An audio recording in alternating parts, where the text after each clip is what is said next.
Welcome back to the We Are Change weekly wrap-up show called What the Hell Really Happened Last Week, where every week we tell you the important news that happened that you should know about, but of course don't know because the mainstream media sucks, and who wants to watch the news 7 days a week when you could just watch this one video?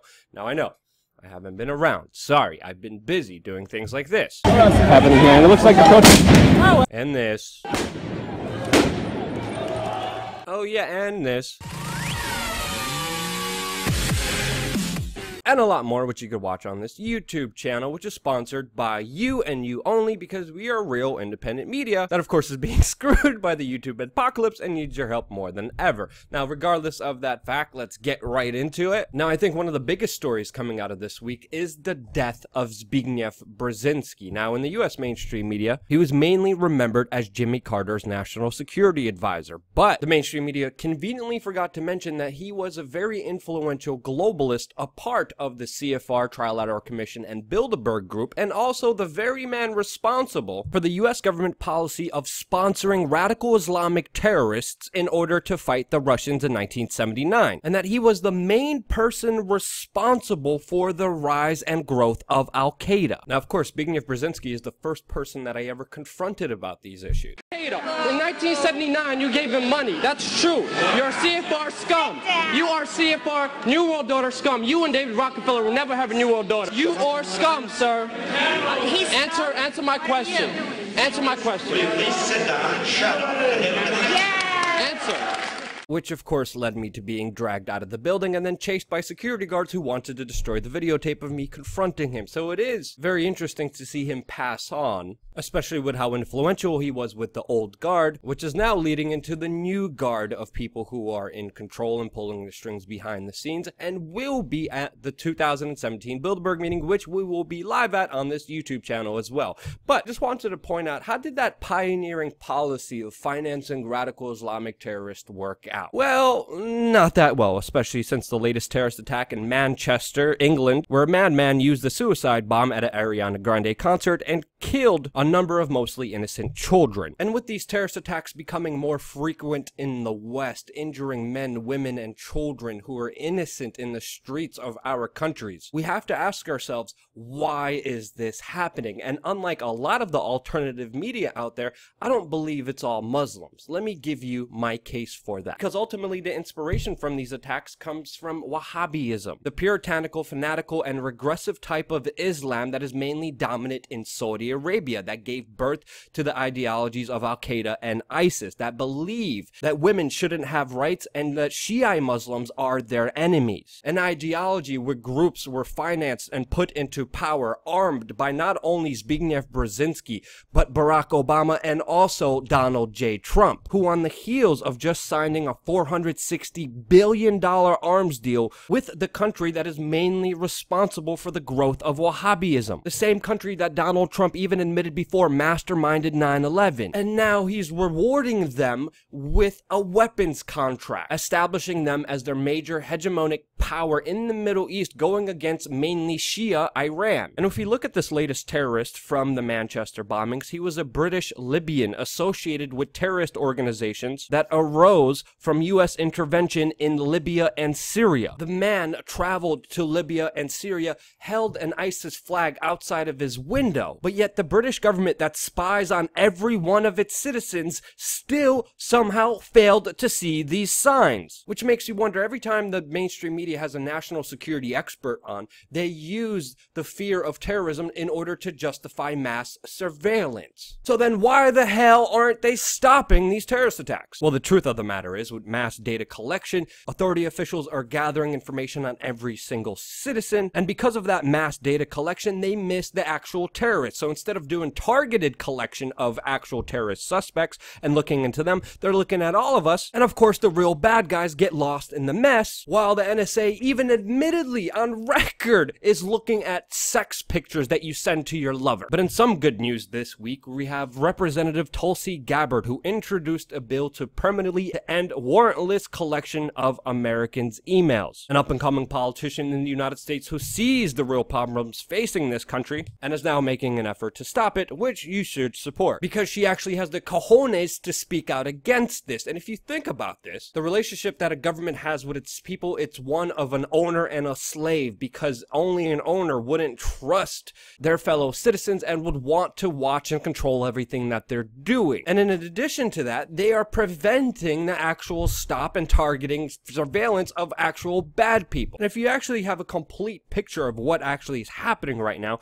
you could see the British and American government's fingerprints on these jihadi attacks that even Muammar Gaddafi, the former leader of Libya, warned us about in 2011, saying that if the US government and UK government overthrew him like they did, it would lead to an open door to jihadists. And that's exactly what we're seeing with the slave trade and human trafficking ring that happens from Libya to the coast of Italy. And now we have to live in this fear-based order out of chaos reality from these politicians who made these disastrous moves and even celebrated them. We saw, he died. And the situation is only getting worse, with this month being the deadliest month for Syrian civilians because of US-led airstrikes by Donald Trump, which of course is only creating more terrorists. Because as we know from the official theory of blowback, when you bomb and kill someone's relatives for no reason at all, or supposedly an accident, they of course will want to have vengeance. And of course will find Wahhabism, become radicalized, and create more terrorist attacks. And with all of this happening, British intelligence agencies are admitting that 23,000 jihadis live in Britain, with 3,000 posing an imminent threat. And you have to ask yourself, how many of them were financed by the UK and US government to fight in Libya and Syria for regime change, creating a very awkward moment for the United Kingdom, as one of the people that they were fighting alongside of now just attack their own people. And while the divide and conquer continues, we also have to understand that it's not just us, the Western world, that is being affected. In Syria, not so long ago, 80+ Syrian children were murdered by Wahhabist rebel forces inside of Syria that the US government was encouraging, financing, and arming for the past few years. And the Muslim world is also suffering because of this. And not all of them are Wahhabist Sunni radicals, which I think is important to highlight to you, since a lot of people in alternative media like to just generalize and talk about the symptoms of everything that happened beforehand and not really deal with the root of the problem. That of course our children have to pay the price for as usual, while this administration cozies up to the financiers of this ideology by arming them with more weapons, and the counter-establishment with the mainstream media who's just obsessed with Russia, which really disappoints me in humanity, because we're creating a never-ending cycle of terrorism, financing, arming, strengthening, and emboldening the very enemy that we have to face with on an everyday basis, while people divide and conquer us on religion, and the plutocratic cactistocracy looks down on us and laughs at us. And now, in other humanity disappointing news, we have the United States deploying a third aircraft carrier towards North Korea. This after a very tense incident with the United States government and Chinese jets that intercepted a US surveillance plane in a very dangerous maneuver that could have sparked world war between the United States and China. As the United States and China can't come to a mutual agreement on what to do with North Korea, expect this problem to become worse. Also this week, we have more confusing, crazy news about the death of Seth Rich. Now, if you don't know who Seth Rich was, he was a DNC staffer that was mysteriously murdered on the streets of Washington, D.C., which many people speculated happened because he was the source of the DNC emails to WikiLeaks, which Fox News reported on, but they now retracted. And as the story is becoming more and more confusing, we have some good news. We have a GOP lawmaker who is calling for a federal investigation for the death of Seth Rich. Martin Shkreli is offering up $100,000 for the information leading to the arrest of Seth Rich's killer. Kim.com came out this week also with a monster claim saying that he had evidence that Seth Rich was the WikiLeaks source, but then confused everyone when he didn't release the evidence and said he only would if the United States gave him diplomatic immunity, allowed him to travel to the United States and provide this evidence to Congress. Which I think anyone, including himself, knows won't happen, since the US government is not interested in even investigating the death of Seth Rich. Meanwhile, Sean Hannity tried to cover the story and got major flack for it, with now a lot of people trying to make sure he is fired from Fox News for even addressing the Seth Rich story. There were supposedly some new FBI documents leaked that of course are put in question, and many people don't believe are real and authentic. And with all this confusing information coming all in at once, I just have to ask, why can't the DC DC PD just be honest and open for a second, maybe even release the body camera footage from the police officers that were there on the site of this crime when Seth Rich was still alive? Why are Freedom of Information Act requests being denied? Why is there so much secrecy? And why is the establishment so afraid to actually investigate what happened to Seth Rich? And of course, if they actually did and it came out that he was the official WikiLeaks source, it would totally destroy the mainstream media's conspiracy theory that Russia hacked the elections, which the establishment and mainstream media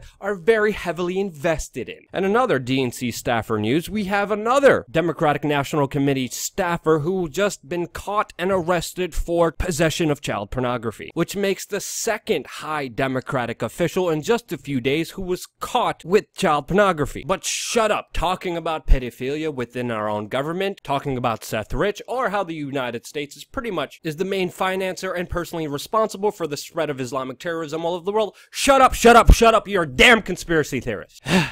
If you disagree, share this video. And of course, this happens because the mainstream media is mainly a consolidation of major conglomerates that control 90% of everything we see, hear, read, and listen to all over mass media. And to stop that and have real independent news, you have to vote with your dollar and support us, because unlike these corporate conglomerate whores, we actually work for you, since our existence is dependent on your donations. Thank you again so much from the bottom of my heart for watching. Subscribe, stay tuned for more on youtube.com/wearechange, as we do our best to give you the information that you won't hear anywhere else.